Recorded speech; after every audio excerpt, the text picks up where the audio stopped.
Are you a dom or a top? A sub or a bottom? What's the difference between those things anyways? And are you both? Neither? All of them? Well, stick around and we will find out. Hey guys, it's Morgan with BDSM Relationships and Education. Thank you very much for checking out this video about what the difference between top and dom is and bottom and sub. And if you haven't done so already, please don't forget to subscribe to my channel. And, you can keep up to date with all of the cool videos that I'm putting up. I do 2 educational videos per week, Tuesday and Saturday. We're thinking about maybe bumping that up to 3. I'll see how my schedule goes. I also like to throw in some little vlogs or cute videos or whatever else in between those 2 videos each week.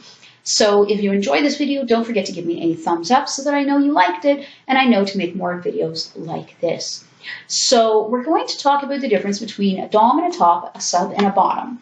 Now, obviously, we kind of know the difference between, people that are tops and doms and people that are subs and bottoms. Obviously, there are switches that can go with both sides of the slash, as we say. But to understand the difference between these 2 different things, top and dominant, we're going to have to talk about the context of power exchange and play. So when we talk about power exchange, we're talking about domination and submission. So those are things which are about authority. So the dominant has the authority. Now, whether that is the authority within the play scene, so for instance, if a couple decides that the dominant has the authority over the sexual events within the relationship, the dom gets to choose when to have sex, how to have sex, what type of sex, potentially even who to have sex with. So you have to discuss this, you have to negotiate it and agree. But that could be one area that the dominant has authority that would be sort of related to scenes. Now, tops, however, don't necessarily have the authority, but they are doing the action. So top and bottom is usually what we talk about when we talk about play, right? Those are sort of the identities there. So a top gives an action. They are performing the action. They give a spanking. Bottoms are on the receiving end of that action, so they get a spanking. Now, you may think that giving a spanking is a dominant thing, and it can be in some instances, but spanking in and of itself isn't about authority. Spanking is about spanking. It's about enjoying impact play, about masochism, about enjoying the connection that it creates between you, whatever. But it doesn't necessarily have anything to do with authority. Now, if the person in authority is giving a spanking to the person who has given up authority, well, then you can be both a dominant and a top all at the same time. So again, dominance and submission come down to power exchange relationships. So who has the power in the relationship? Who has the authority? Now, again, we've talked about it within the context of a play scene. So, the dominant makes the decisions during the play scene and the submissive follows. But a lot of people take it outside of that. So this is where we start talking about 24/7 relationships and total power exchange relationships. I will do videos specifically on those subjects later on. I want to do what realistic 24/7 BDSM looks like, or DS really, because it's not, kinky play all the time. But anyways, so in my relationship, I have authority over many areas of our life. I kind of make those day-to-day decisions. Now, that doesn't mean that I just kind of make decisions willy-nilly and don't consult with my boyfriend and don't ask him what his opinion is. Of course, I want to know what his input is. There are things that he knows more about than I do, so I ask him because he's more knowledgeable. I make the final decision, but I need his input. I need his help to come to that final decision. So those are sort of the way it can work. And some people will have power over everything, over finances, over jobs, over where you live, all of that kind of stuff. And other people only have authority over certain areas. So that's the category that my relationship falls into. I don't have authority over all of the things. You know, he has his own finances. I don't have anything to say with that. He sometimes asks for my opinion or my advice, but I certainly don't make those decisions for him. He makes them all on his own. And I don't necessarily want that authority because that is a lot of responsibility. So that's the other thing, that when you're talking about this domination and submission type relationships, the dominant gets the authority, but they also get all of this responsibility as well. Because, you know, if you're making the decisions, then you have to take responsibility if you've made the wrong decision, right? So it's just a matter of that power exchange. Submissives consensually give up that power and that authority to the dominant because they trust that the dominant will make the right decisions in these areas or whatever, right? So let's talk just briefly again about play. When we're talking about tops and bottoms, they can have a play session that doesn't involve any power exchange whatsoever. Some people are just totally not into power exchange at all.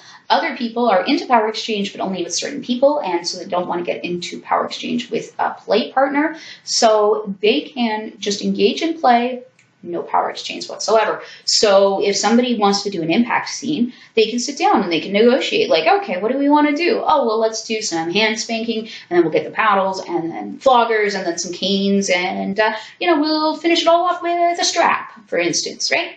So a bunch of different playthings. And then the other person can say, oh, well, you know, actually, I think I'd rather finish with the canes rather than the strap. Do you mind if we, and the other person can go, sure, no problem.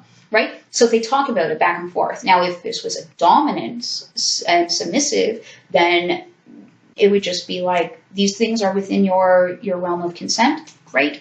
I'm going to do what I'm going to do. As long as, you know, it's something that we have agreed to in general. So you can kind of see there's, you know, in a top and bottom situation, there's a bit of give back and forth. Everything needs to be sort of negotiated. You know, you might want to check in and be like, hey, is this cool with you? Great, let's do this. But there's no power exchange. There's only sort of the sadism and the masochism or whatever other reason you have for playing. So this is something that I see a lot of people making a mistake about.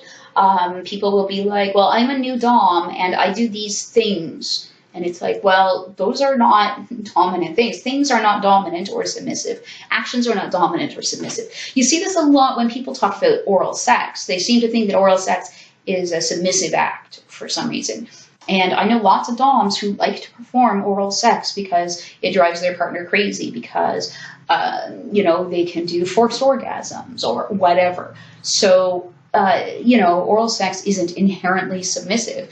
If somebody is doing it because they want to do it, not necessarily the partner, well, then it becomes a dominant act.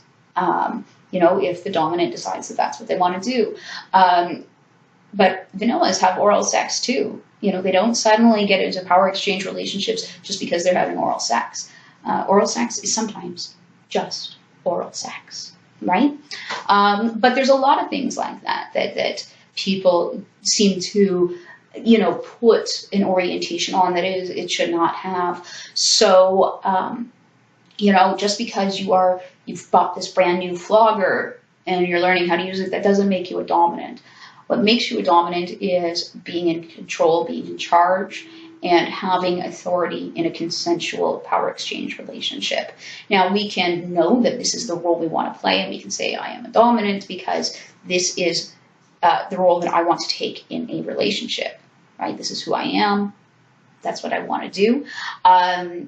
But, you know, having a million floggers doesn't make you a better dom than somebody who has no floggers, because floggers have nothing to do with dominance. Authority has everything to do with dominance. So that's something, if you are just kind of new to the community and you're trying to discover where you fit in, think about it in terms of, do I want to have authority or give up authority? Or do I just want neutral power exchange, like no power exchange? So have authority, give up authority, no authority. Like neither person has authority. Or do I want to give actions, receive actions, or neither? Because you can have dominant and submissive relationships that never involve any BDSM play. No bondage, no spanking, no impact, no nothing. Just power exchange. So it's really up to you what you want in your relationships. So I'm going to leave it at that. Hopefully I've been clear. If you guys have any questions about that, please leave them for me in the comment section below. And like I said, I hope that I've been kind of clear about that. I don't know if I have been necessarily, but we'll see. So thank you so much for checking out this video. If you liked it, please don't forget to give me a thumbs up. If you want to see more videos like this, give me a thumbs up or let me know in the comments what you think and what you want to see next. I've got lots of stuff that I want to cover. I have lots of stuff that you guys have suggested for me. So I'm always open to suggestions. And I will get around to kind of everybody's suggestion at some point. I promise I am paying attention and listening to all of you guys. But anyways, don't forget to subscribe to my channel if you haven't done so already. Give me a thumbs up if you liked the video. And I will see you guys in the next video.